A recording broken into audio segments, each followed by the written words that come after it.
The opinions expressed on this program are solely those of the hosts and their guests, and may or may not be shared with the staff and management of this network. Ghostly Talk!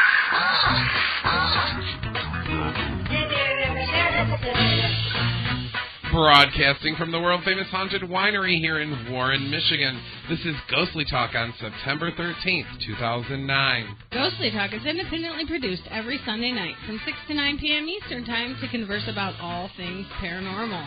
For more info, go to www.ghostlytalk.com. Smiles, everybody, smiles, because tonight, Karen Stolznow, Ben Radford, and Blake Smith from Monster Talk join us. And then, Carlisle Bergquist explains 10 billion beats.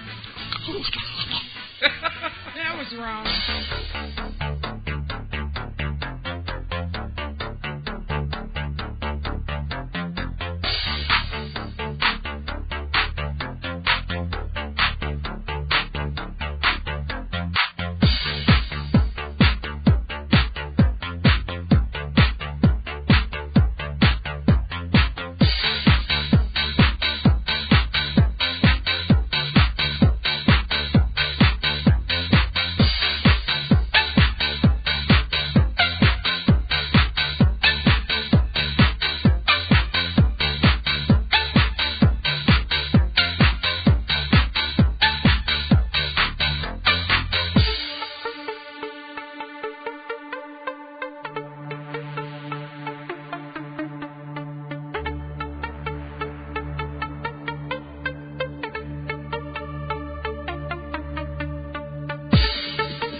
Full house tonight.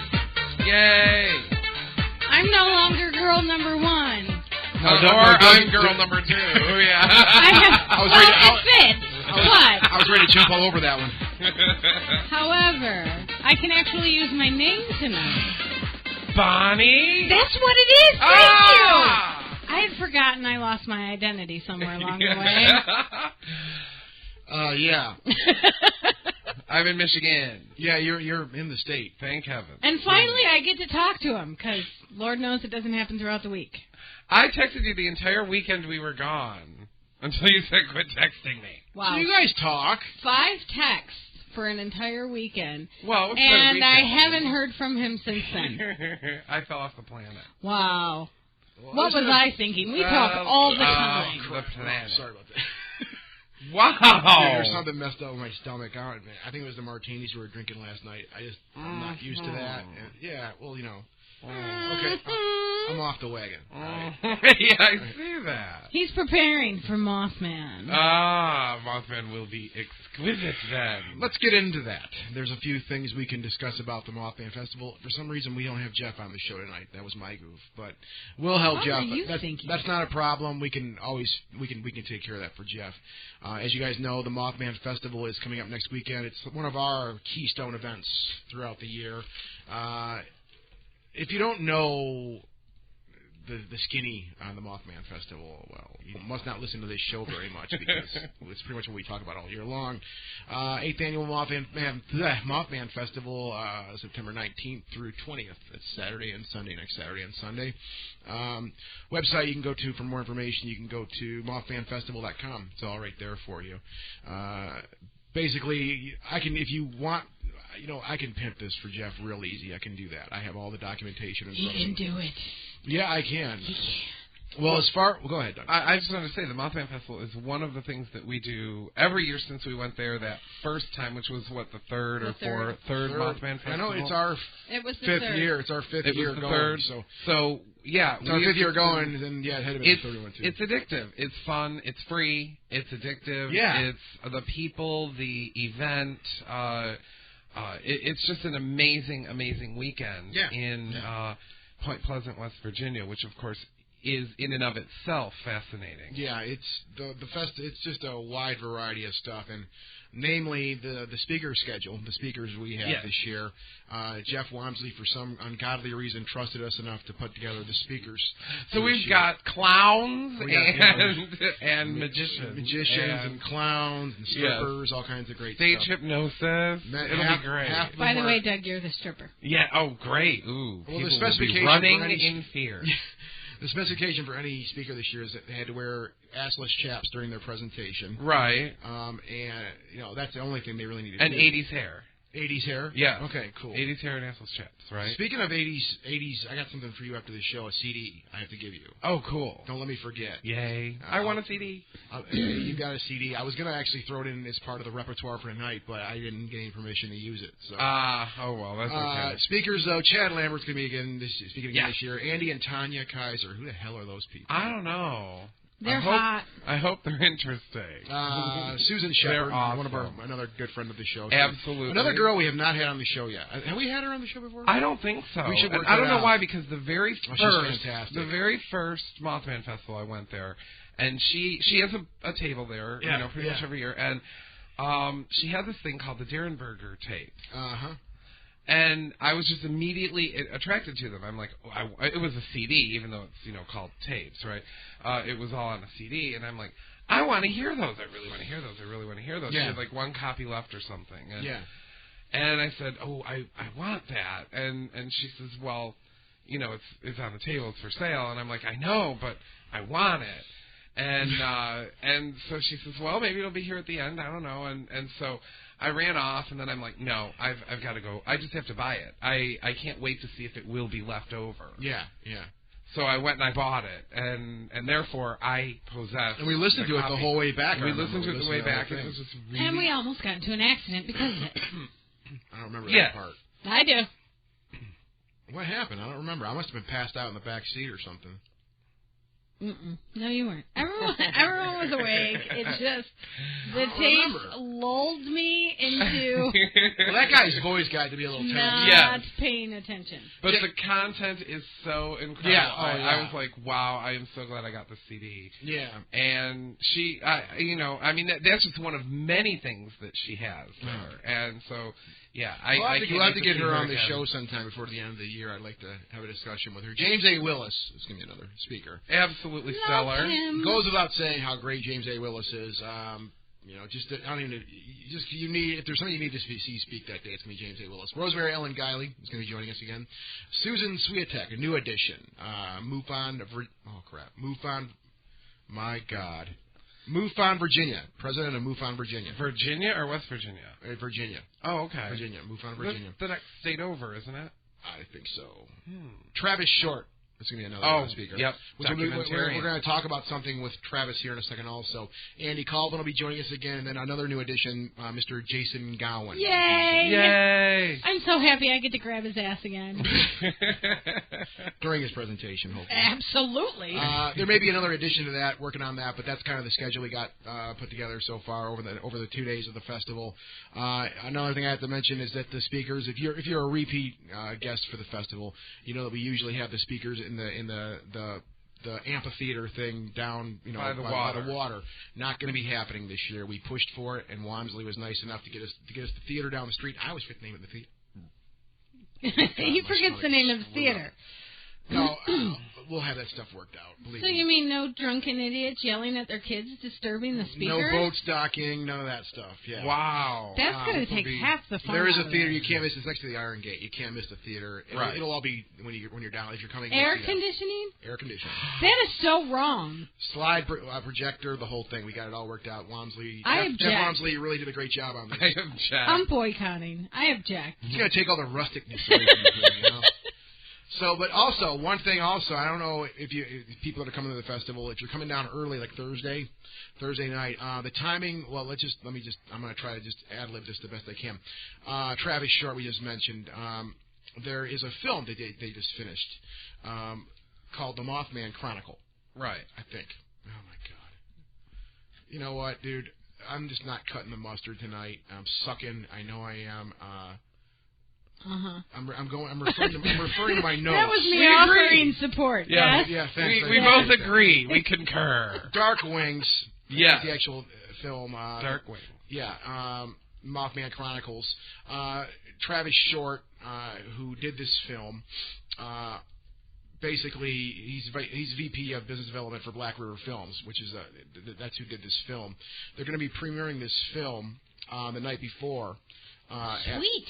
Actually, it's going to be. Let me see here. The Iron Gate. It's going to be. I imagine the same theater, next to the Iron Gate. We're going to be doing our speakers and stuff like that. Probably. As you can see, I'm very well prepared to talk about this stuff tonight. I wrote it down, but they're going to be premiering this the night before. It says here, looks like 6 p.m. They're going to be doing this. Let me just take a look here also at Black River Films.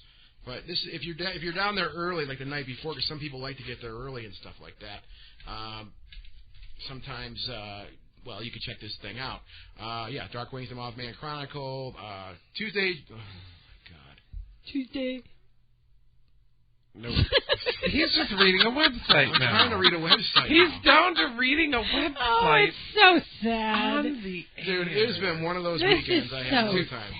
How about this? We have No, I got it right here. Okay, here we go. Black River Media and Black River Films have announced the premiere of Dark Wings, the Mothman Chronicle, Thursday, September 17th, 8 p.m. at the State Theater on the town's main street. So the State Theater. State we Theater. found out the name of the theater, plus... I just work for these people. And I don't can know also everything. tell you the name of the bar to avoid. Oh, yes. Yeah. This is like Do not go to Double D's. D&D or something.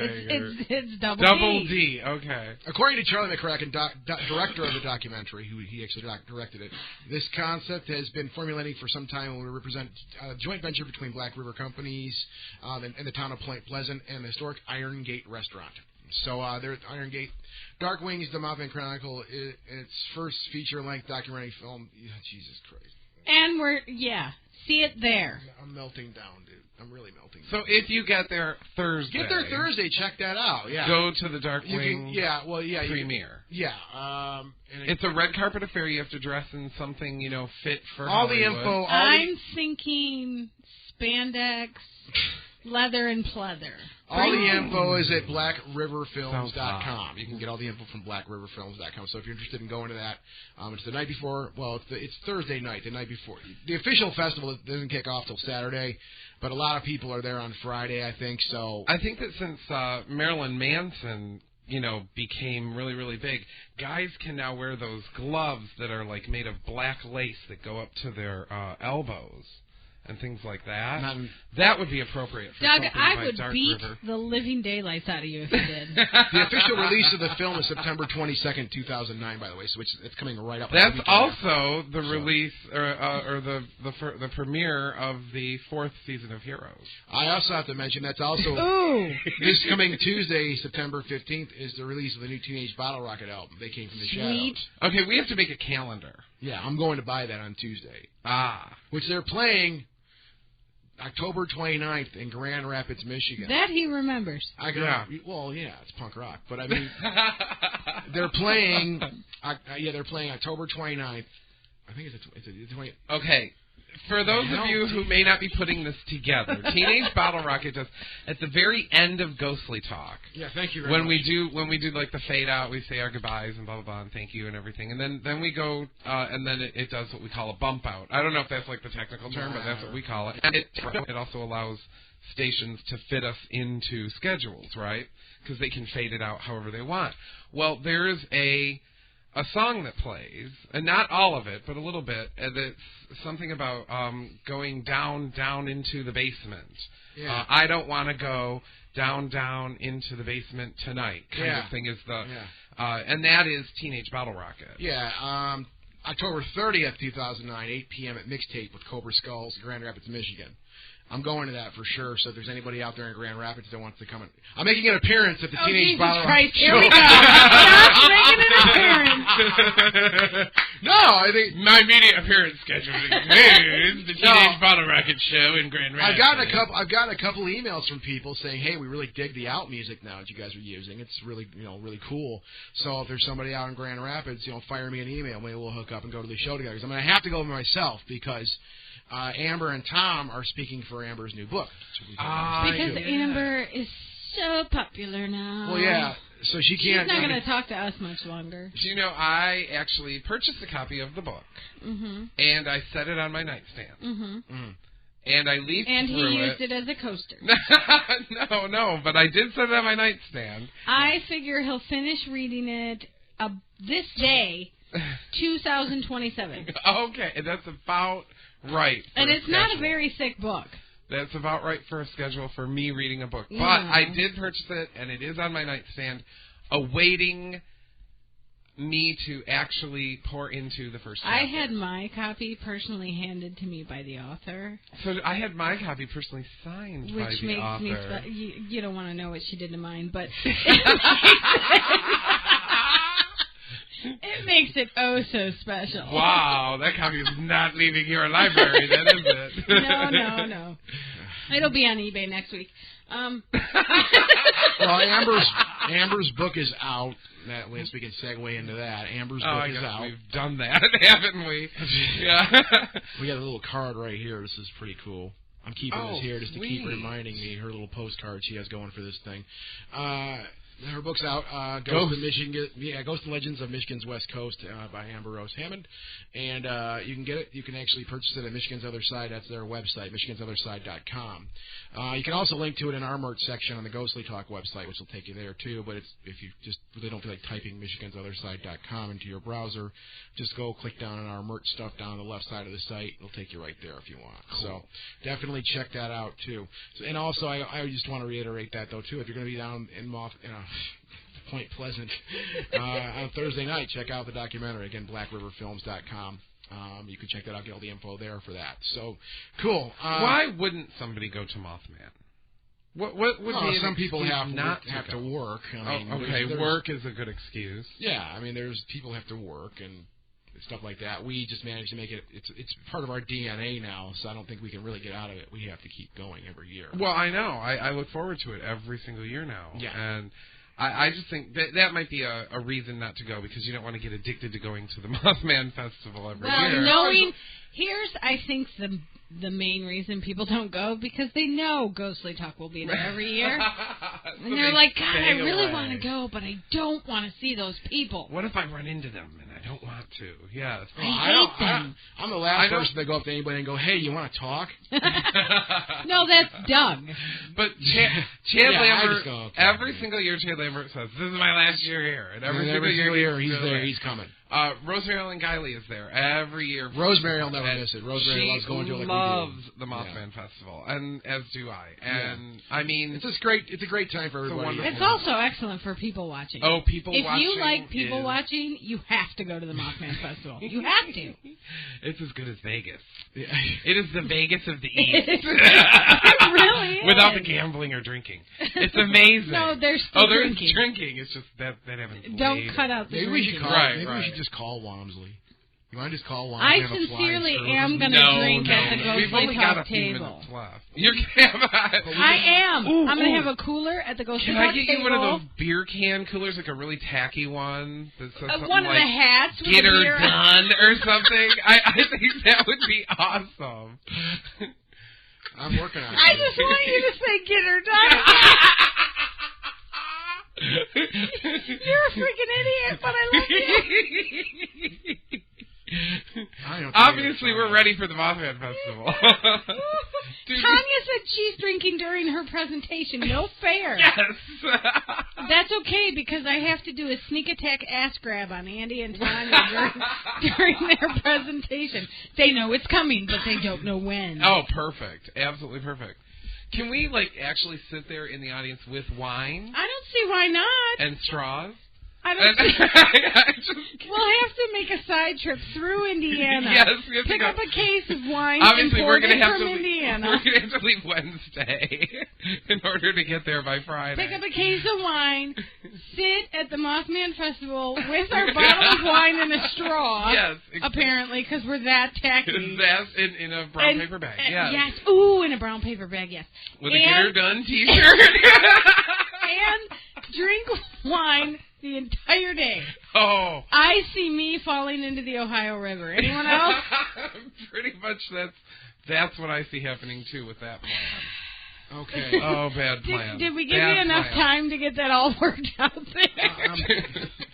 I'm trying something here. Literally, we only have 9 minutes left of the whole segment. I can make it work, man. I mean, we'll figure it. Cut out that. That pisses me off about you. With more attitude. God, man, that gets on my nerves. God, it. Yes, now I know how to get on. Now he knows how to get on my nerves. Yeah, thanks. You finally found my Achilles heel. Nope. Now you're done. This new Skype sucks, by the way. Don't worry. I hate this new Skype. You can program him in later, and then we can talk about the Mothman Festival. Too late. Oh, is it working? I think. I don't know. We're so professional, I think. Let's see if we get him. He's gonna be like, "Who's calling me?" He's not even gonna know who it is. It comes out as 1, 2, 3, 4, 5, 6, 7. Yeah, let's see what happens. Or something like that. He won't answer. Can we prank call him? We can just leave a message. He won't answer. Yeah, whatever. Come on, pick up one. We'll just leave a, I don't know, Jeff. Nasty voice. Oh, Jeff. Oh, like he can hear you. He hung up on us. Hey, this is Jeff. Sorry I missed your call. Just leave me a message, and I'll get back to you as soon as I can. Thanks. What do you want to say? At the tone, please record your message. When you have finished recording, you may hang up or press 1 for more options. Hey, Jeff. Yeah, this is Scott from Ghostly Talk. And this is Doug from Ghostly Talk. And I'm Bonnie. We're doing the show right now, you see, and we were just talking about the Mothman Festival, and we figured, we'd call you and just give you, call you out of the complete blue to screw with you. Yeah. And maybe get a couple other tidbits. We wanted some sound bites, but now we have to provide them. Yeah, but that's okay. We'll do it. Anything for the Mothman Festival. Yeah, Dude, we're really looking forward to it. We know it's this upcoming weekend, and there's a great guest lineup. It's going to be awesome weather. Yeah, I know you worked on that, right? You did do the no rain dance and all. Yeah. Naked and by the river, right? I'm just really looking forward to it this weekend. We will see you then. Bye, Jeff. See you, man. See, now I have a feeling my phone's going to blow up here in about 2 seconds. I'm like, what the heck are you guys doing, man? And that will be fun. No, it's going to be great. The Mothman. Don't forget also there's going to be the Mothman tours, the hayrides, the tour bus. The one that I keep buying tickets for, we never go on. Yeah, no kidding. I've bought like 50 tickets, I think, in the past 5 years. Yeah. And I just haven't actually gone on it yet. But all around, lots of vendors. The whole thing. I mean, it's a festival. It's a festival. It's fantastic. So we can't say no good things. A festival. And we're looking forward to that. We're looking forward. We apparently are snobby now. Well, we will be drinking wine and eating from cheese. Straws. From straws with eating cheese. Every kind of cheese you can imagine. Wine imported from Indiana. Late night tacos. Is it break time yet? No, you got another 6 minutes. It's break time. Oh. I'm going to let you guys just keep jamming. Just keep riffing like this. Doug, I'm so glad you're back in studio. I have no energy. This actually is, if I did call you, this is just like a phone call between you and me, isn't I know. It? See how fun this is? This is why you used to call me. For the past 25 minutes or whatever, I've not thought of work. And I love it. I'm really, really, really excited about it. This is why you used to call me. Remember it. Start doing it again. again. I do remember, and I will. That sounded sincere, didn't it? Oh, yeah, I remember that. I'll get right on that. By the way, Scott, Scott, you got anything? You got Bonnie's number? Because I took it out of my phone. Yeah. So what's up? Oh, this is going to be quite a ride on Friday going down to the hospital. Oh, yes, it is. Oh. And I hope we have all 8 windows. Oh, gosh, I'm really hoping. Yeah. I do know we have door locks now. Sweet. I'm not even kidding. Because I don't have to, like, wait for you to get in the car, straddle the console, and unlock the door. And I don't have to say every single time you get out of the car. Lock the door. Manually lock the door, please. He's said it like 410 times. Yep. 9 times out of 10, I've already locked the door and shut it, and he's still saying it. I'm just like, I don't know. But now the little clicker thingy works. I love it when the clicker works.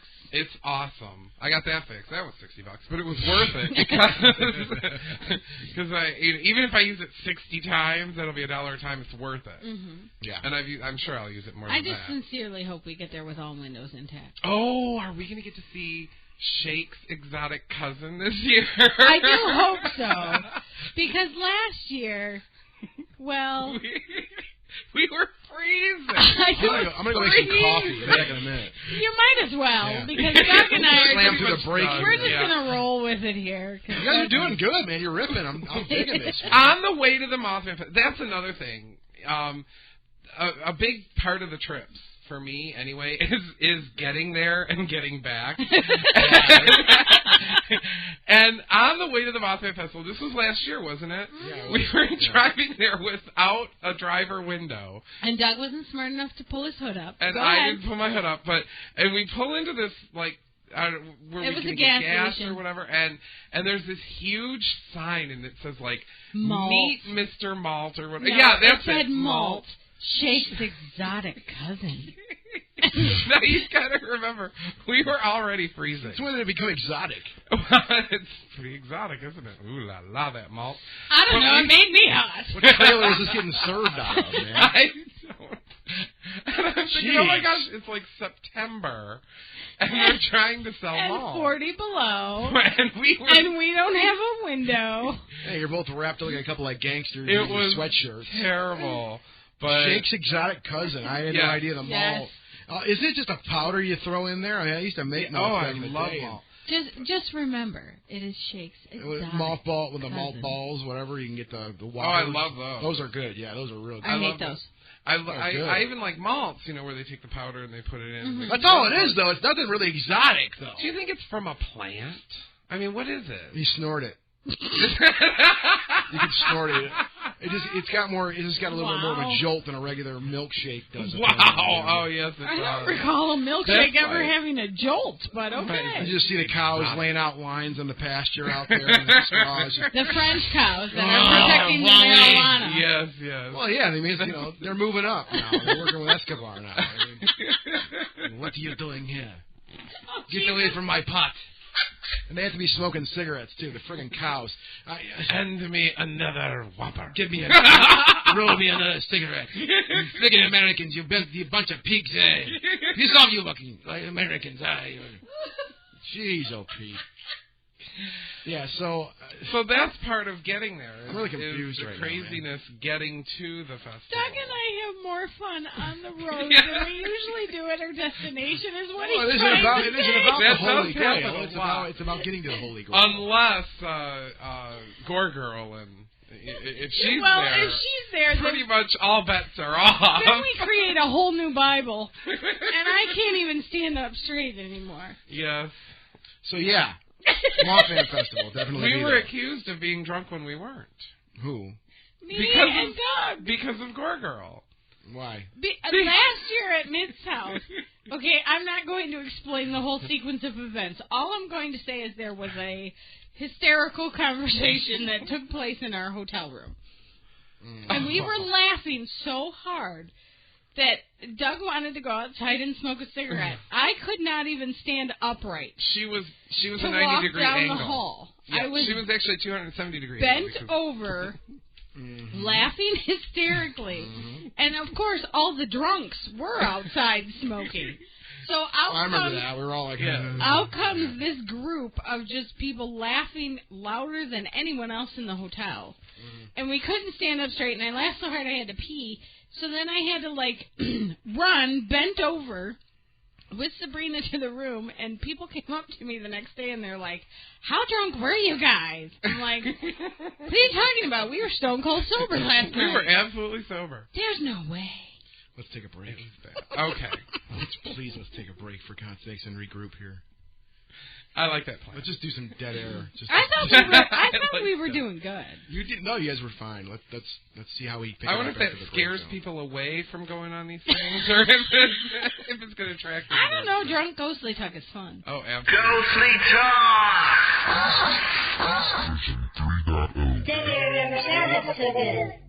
Hey, all you ghost hunters and paranormal enthusiasts, this is Ursula Bielski of Chicago Haunting.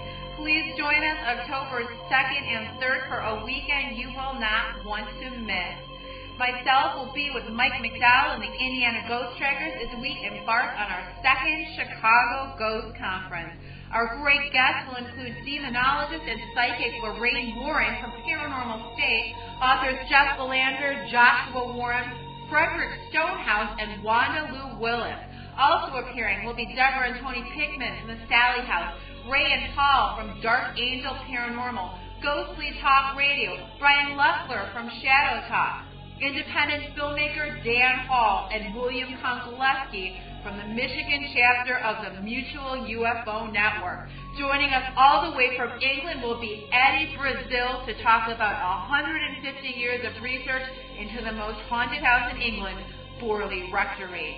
Tickets are limited. Reserve yours now at ChicagoHauntings.com or call 1-800-GHOST-91. This is an event not to be missed with lots of after-hours events to round out your weekend.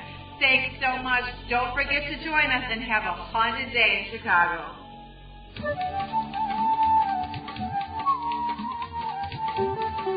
Wow, I keep shaking this ball, and all I get is the number 8. Where's the snow? I told my psychic I wanted to know if I was going to win the lottery, and she asked me for the numbers. The desk card keeps showing up in this deck. Maybe I should get a reflector on my scooter. I keep dreaming about frogs leaping into my bed. This book says I'm just horny.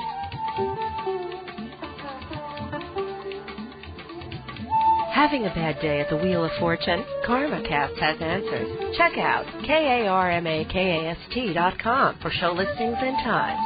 KarmaCast.com is a division of Mayhem Media.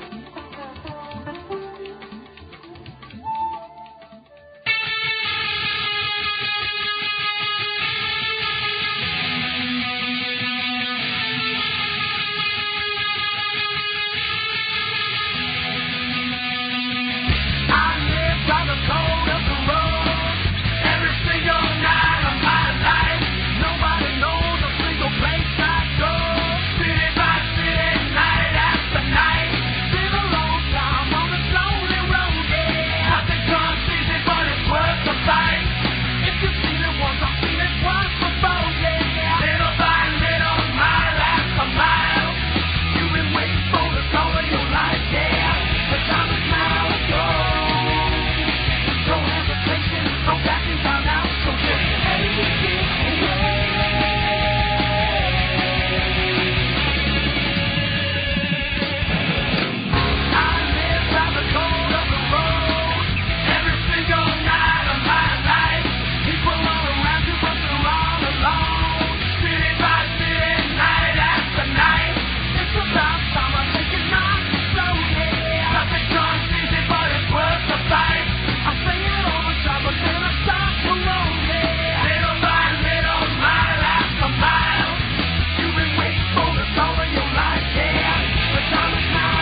The Moonsetta Stone method unlocks your natural ability to learn a language.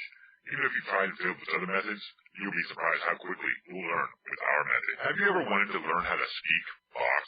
Well, with Moonsetta Stone, you can learn how to speak box in a very short time. You learn naturally, with no translation or memorization. Engage interactively. Get money from people by learning how to pretend you know what the box is saying, and speak confidently. Act like you know what you're talking about, and have fun. It's always fun to rip people off, isn't it? Use the Moonsetta Stone method to rip people off. But don't take my word for it. Here's some testimonials. I like to cheat on my boyfriend, but I always had trouble doing it and getting away with it. Ever since I've learned to speak box with the Moonsetta Stone system, when my boyfriend asks me, "Have you been cheating on me?" I just tell him.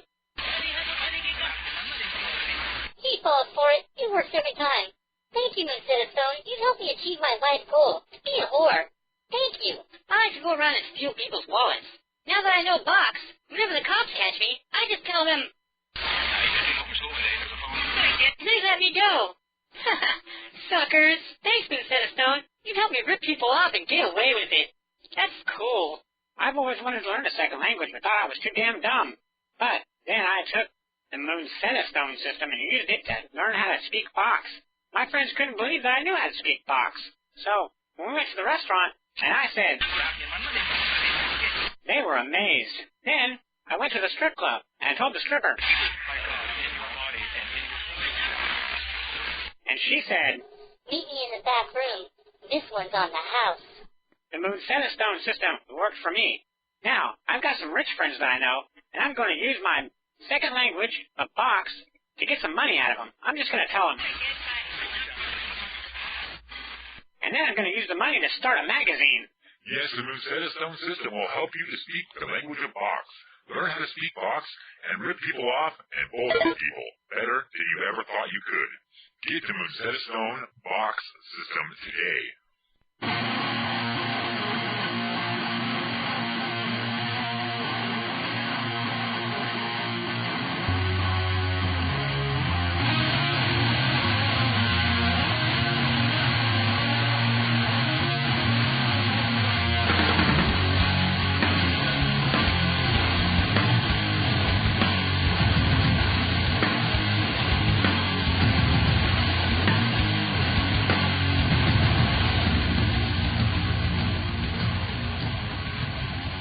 I had something strange happen to me this week. Is this on our notes? Yeah. Because I really, really want to hear about this. I'm feeling better now. I wolfed down a little bowl of oatmeal on the break there and kind of straightened my stomach out a little bit. I'm kind of feeling better now. Good. Okay, now tell the story because I'm dying to hear it.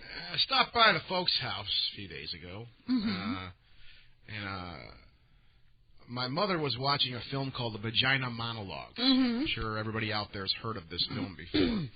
And I was kind of running around all day long, so I went over there and hadn't had a bite to eat, so I went and, I run in, I hit the fridge and just made a quick little sandwich over there. My mom's watching this thing, just cracking up.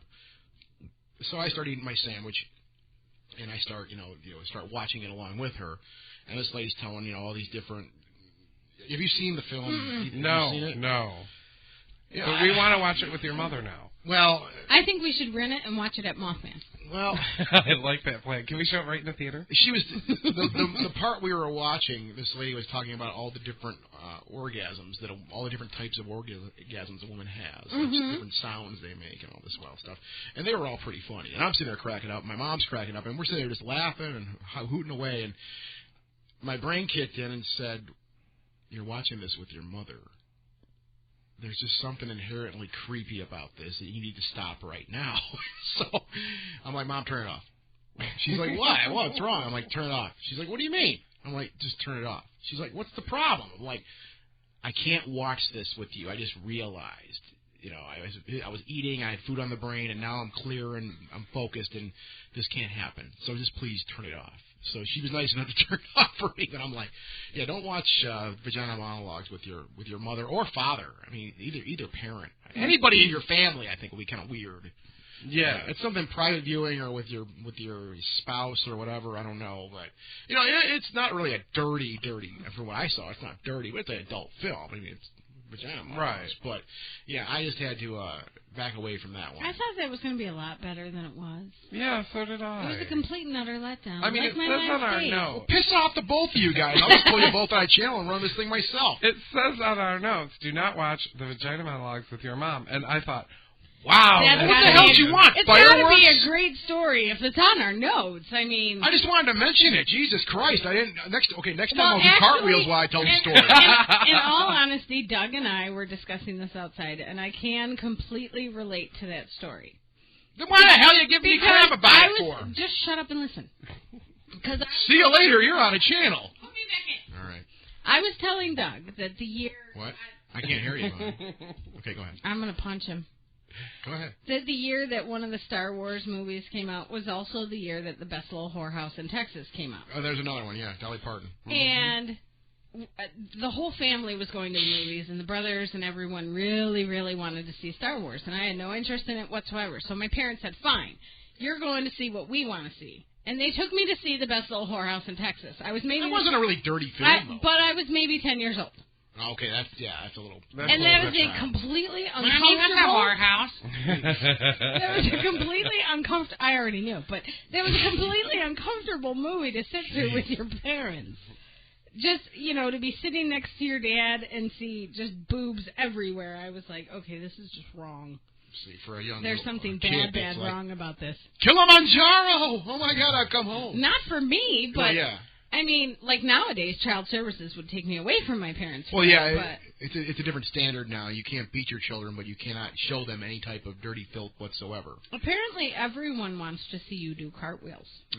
Give me another 40, 50 pounds I drop, and I'll attempt it. I'm not trying it now. They plan on plying you with liquor on Saturday to get you to do it. All right, we'll deal with that when we get to it. So, yeah, okay. Yeah, just don't want to throw a little foot. I'll do cartwheels. I used to do cartwheels when I was on. My dad did a cartwheel once in Oklahoma and dislocated his shoulder. That's pretty fun. Okay, I don't want to do that, but I do have health insurance. We do, however, have pictures of the entire event, like him going up and over and down on his shoulder. We didn't stop, and we continued to take pictures because we're hateful. When the ambulance was taking him away and everything, it's like the entire day. That's how we roll. Videotape. It's the Spittler family. What do you expect? That reminds me. Somebody, you mentioned, you said that's how we roll. I went out yesterday was Saturday. Amber was working, so I went out and did my usual pier walk. Where I do the pier twice out there. It's like a 6-mile hike going back and forth. God, that's got to be a busy day. Anyways, go ahead. Think about it. You'll figure it out. Pier walk? He missed it. I'm sorry. I do the pier twice. But anyways, go ahead. And they're all very happy. I find that hard to believe, but go ahead. Over 800 served. They're counting.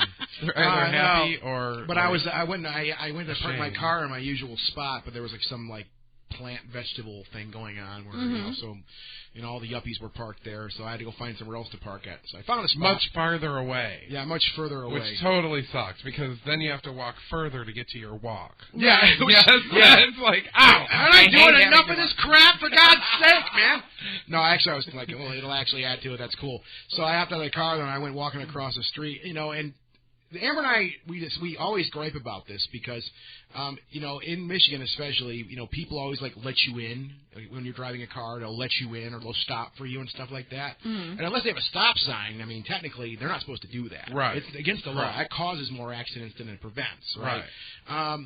So I was going across the street. I got my MP3 player on, and I'm just getting warmed up, and this gentleman, there was no stop sign or anything like that there, but this gentleman slowed down and came to a stop because actually pedestrians, in that situation, are supposed to slow down for pedestrians and let them cross. Right. So he slows down for me, and okay, cool, thanks, man.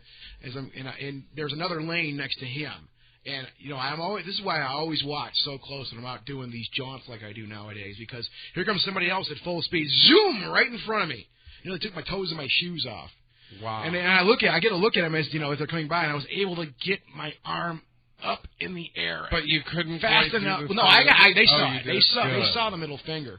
But I looked back at the guy and said, "Hey, thanks, anyways, man. I appreciate it." And he's like, "Old school, my bro. That's how we roll." Now, normally, I'm like, First of all, my bro and that's how we roll. Those don't work with me. I'm like, you don't roll. You roll in a vehicle, but he technically was in a vehicle, so I'd have to let it slide. But you don't. You usually just roll in a vehicle. You don't roll anywhere else. Okay, I like walking. That's across untrue. the street. Doug and I have rolled down a hill. We rolled down. That's fine. You rolled down a hill. It's but my point is that he just laid that out there, and I turned around. I'd be like. It was hysterical because he was a nice dude. Obviously, I was like, "Okay, man, I got you, dude. That's cool. Thanks." But yeah, they got my feet taken off by a car. But that reminded me of that yesterday. That's awesome. Okay, yeah, and here comes the portion of our show where I read an article and Doug rips it apart. Oh, no. Oh, this is my favorite. We've come to here, and here's the heading. Here's our first story. I got to find that typewriter sample, man. Where the heck did that thing go? Please don't. That's annoying. Where the heck did that thing go? I know I got it We somewhere. used to have one, like 100 years ago. Yeah, I think it's like, I know I had it here. Oh, there it is. You have the typewriter sample? I have the typewriter sample. Let's try this. Is it the same one as, like, 5 years ago? What? Or is it not? No. Well, yeah, I think it is. Let me try. Well, let's see here. Oh, there's a couple of them. Here, let's try this. I don't hear it. You'll hear it in a second. Here we go. Okay, let's try this now. There we go. Yeah. That does sound like the same one, doesn't it? Well, yeah, it's an old sample. Yeah. We'll bring it down the mix here. We gotta produce this thing. UFO or pterodactyl over Argentinian lake? Yeah. You already hate it. He's already getting ready. Yes. Oh, I can't even tell you. Already, I mean, I agree with using the word pterodactyl. Can I read the goddamn thing first, please? Oh, yes, please. All right. A strange object photographed over a lake in Argentina has been described as either a flying saucer or a flying dinosaur.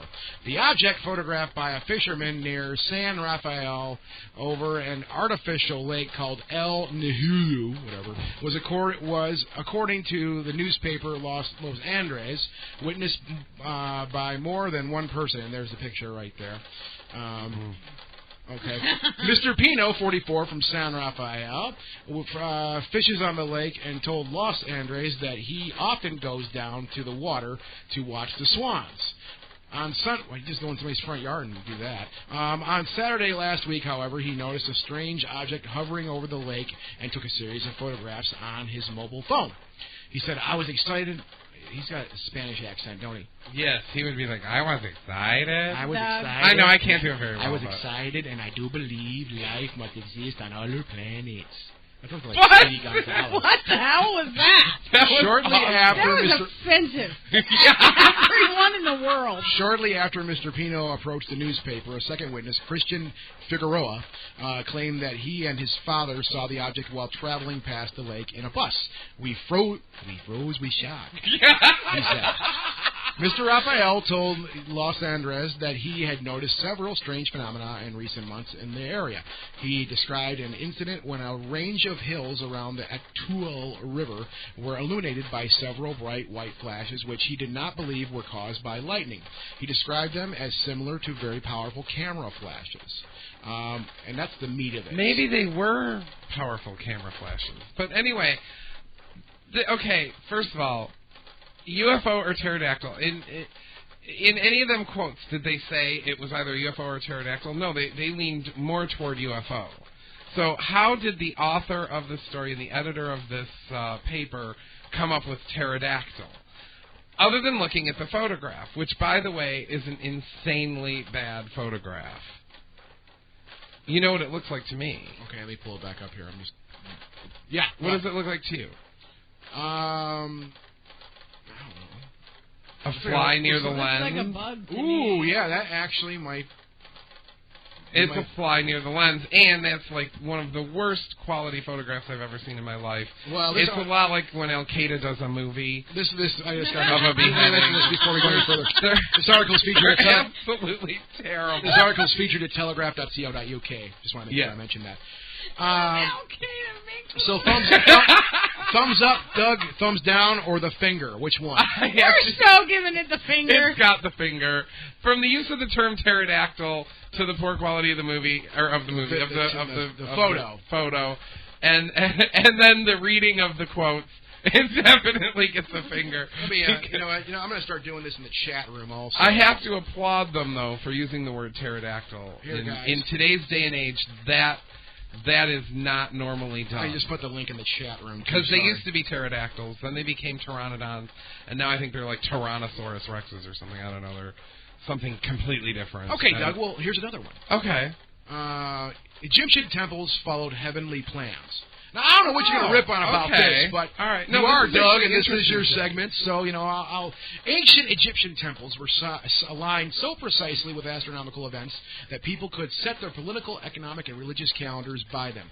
So finds a study of 650 temples, some dating back to 3000 BC.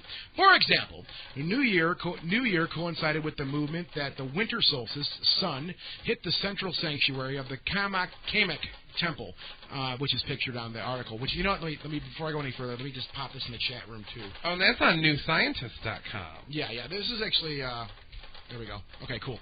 There's for the chat room there. Okay. In present-day Luxor, says archaeological astronomer Juan Belamonte of the Canaries Astrophysical Institute in Tenerife, Spain.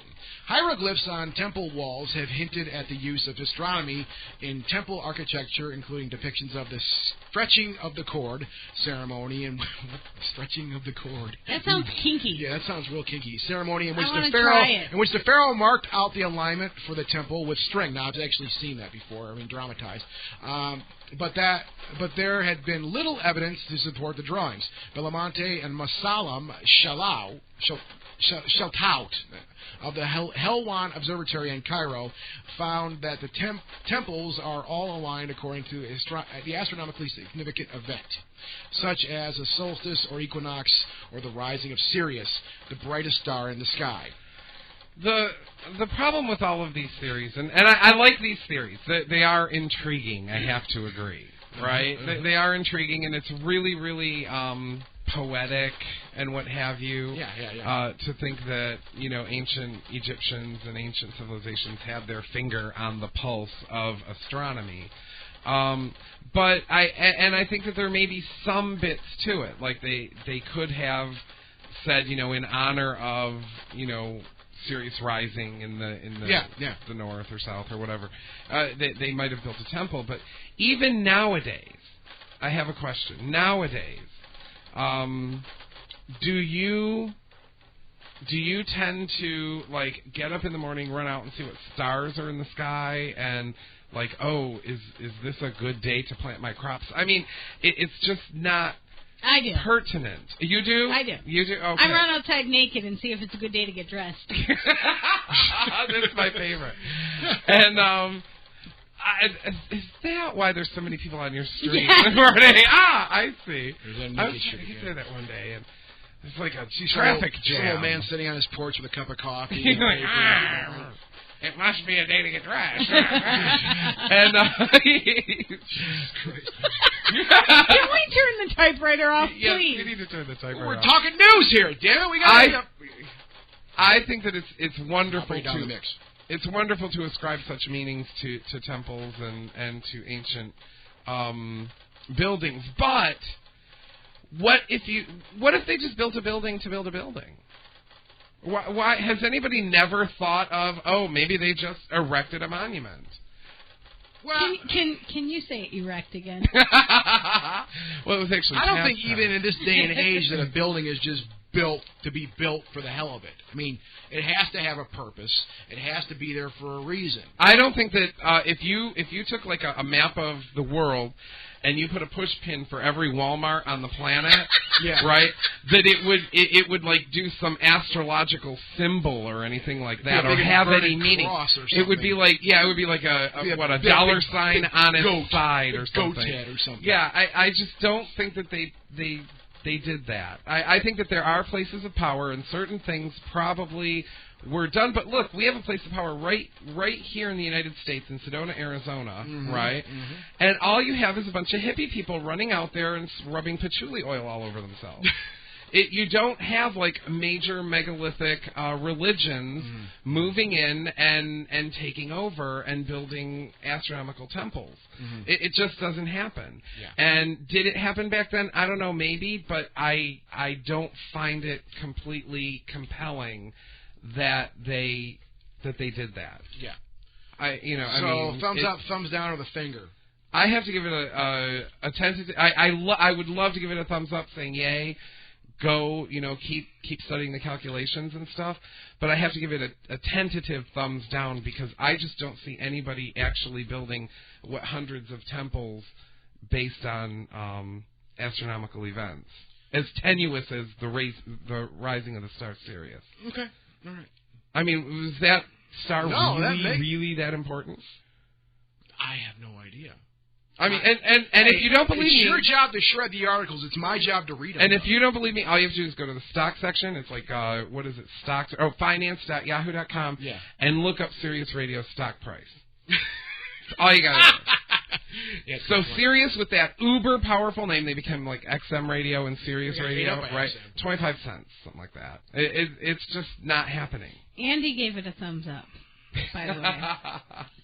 Gave it a thumbs up. I want somebody to go and put a pushpin for every Starbucks in the world into a map and send me that picture. What if it's in a pentagram? What are you going to do then, Doug? Yeah, you're going to have to eat. I will eat the map. No, not with the pushpins in it though. Okay, but I'll eat the map. Everybody get to work on this right now. Because I want to see Doug eat a map. Make it the biggest damn map. You know what? Let's make it. Let's just make it. I hope salt and pepper are free. How about a Google map? You'll have to eat the monitor. I'll have to eat the monitor. You'll have to eat the whole monitor. It ain't gonna be one of them flat ones. It's gonna be old school like our monitor here in the studio. I think cathode rays upset my stomach. but I don't know. I just really I don't get it. I just don't get it. I can't put my faith into that theory yet. Somebody's actually doing this in the chat room, I think. I'm putting them on a globe. A globe! Oh, great! A globe. Oh, great. That's a good idea. I'm going to have to get a really big bun of some kind, I guess. We could have the people do it at NASA there, and you can eat one of their mainframes. What do you think? What do you think? Do you think there's anything to the? I mean, I've heard it before, and I really do. I've heard this before too, and I tend to really lean towards that. I think that the ancient Egyptians, really thought things out in this manner, where everything did have a purpose, everything did have a meaning, even the building of something. I mean, it was a very big event for them to put these structures, and I think that may be the reason that the structures that they built thousands of years ago still stand today. Why isn't it important now? What do you mean, why isn't it important now? Because all people build buildings for generally is to make money. Well, okay, so this was very religious of them. It was religious and socio-economic, right? Mm-hmm. Okay, but it has to do a lot with religion. If we have very many major religions. Well, yeah, and there's churches built, and people build houses of worship. I like to think to build them, to use them as a house of worship, and that's it. Right. Buildings are built now, as we can tell. I mean, they can crap out a building in a couple of weeks now. I mean, it don't take any real hard. They're basically assembled at a plant that was built and then to build buildings. They weld them together or whatever. Yeah, it don't take that much work. So I don't think I agree. But why wouldn't you be building all these wonderful structures with the math and science that we know now? Because we do not take on those kind of undertakings like they used to. We don't need to because we have technology. Then why did they do it? Why do they do it? I don't know. They didn't want to see each other naked. I don't know. They didn't want people running outside to see. It was their good day to get dressed. Or it was their way. I guess it was their way. I mean, some societies do things. I mean, the Egyptians built a lot. They built many, many structures. Right. Maybe it was their thing. That's what they liked to do. They were They could have been architects. I mean, that's a whole argument too, if they were actually architects or not. But they had this manpower to do it, and we've heard one story after another of theories. I mean, especially with the pyramids, for example, of how they were built. And I mean, we've heard that the pyramid itself, it was a stairway to heaven. People keep saying that. So if you help me build this, as the Pharaoh speaking to you people, you're guaranteed your place in heaven also. Now there's a motive. When you put the capstone on the pyramid, it is not a stairway anymore. It is a smooth surface. Kaiser says they did it for spiritual reasons and they believed the gods required it. Okay, there you go. I'll go with Andy on that because we have to go to break anyways. And Tanya said to tell you to listen to Andy. No, Doug, I'm with you. You make very good points. I mean, and I'm not disagreeing with you in any way. I think. Okay. The gods evidently didn't really require it because we're just slapping up buildings left and right without, facing them to the west and praying every day or whatever. I don't know, pick another religion. That isn't what our society does. That isn't what our society does. They don't. Yeah, you don't have a ritual in the morning before you put up that new McDonald's. Well, maybe you do to Satan, but I don't know. It was just a different time, a different society. They may still do that to this day in Egypt. Who knows? I don't know. I just can't. I can't see it. We have to break. Let's time travel. Saved Go back by the in bell. time. By the bell. Say what? You want time travel? Yeah. But I'm only giving it a tentative thumbs down because I just don't understand. I understand the theory. Well, that's the nicest you've been thus far with the news. So. A tentative thumbs down. It's usually been the fingers. Yes, up. it has. All right, what do we got going on here? What's coming up here, Doug? Monster Talk. Yeah. We're going to be talking Monster. Is this going to be awesome? We're going to bring on 3 guests. Yeah. So it's going to be a full house of 6 2 of them on Skype, 1 on the phone. It's going to be interesting. It's going to be amazing. We're going to talk about the podcast Monster Talk. Yeah, Blake, Karen, and Ben from Monster Talk. We're going to be talking. This is going to be interesting discussions. So I can't wait. We'll be right back after this. For more info, visit ghostlytalk.com.